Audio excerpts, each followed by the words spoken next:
Bonjour à tous et bienvenue dans cette nouvelle édition de la revue de presse de Arnaud. Ce jeudi 12 décembre 2024, nous repartons en e-kiosque, bien sûr, ne l'oubliez pas, pour voir quels sont les titres qui sont disponibles pour nous. C'est parti. Nous commençons cette revue de presse par Cameroun Tribune qui, dans son édition de ce jour, se félicite de la bonne tenue des activités tant au Sénat qu'au Parlement après, précise le quotidien national, un mois d'activité intense, marqué notamment par l'adoption de 13 projets de loi, en l'occurrence la loi de finances de l'exercice 2025, l'inauguration du nouveau siège de l'Assemblée nationale, sans oublier les questions orales au gouvernement.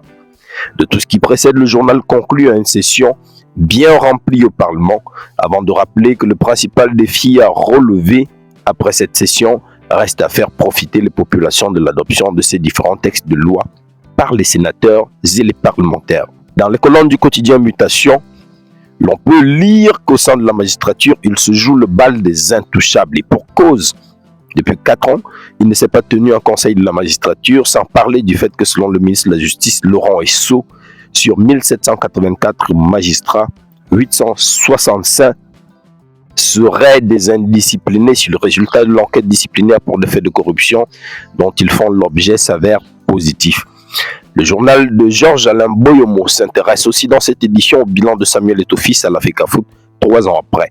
Pour le journal, depuis le 11 décembre 2021, Eto'o a connu 36 mois de haut et de bas, marqués notamment par des réformes ambitieuses visant la modernisation du football camerounais, mais aussi par un bilan peu reluisant sur le plan sportif. Un bilan sur lequel le journal Le Jour revient aussi sous la plume de Jean-Bruno Tagne.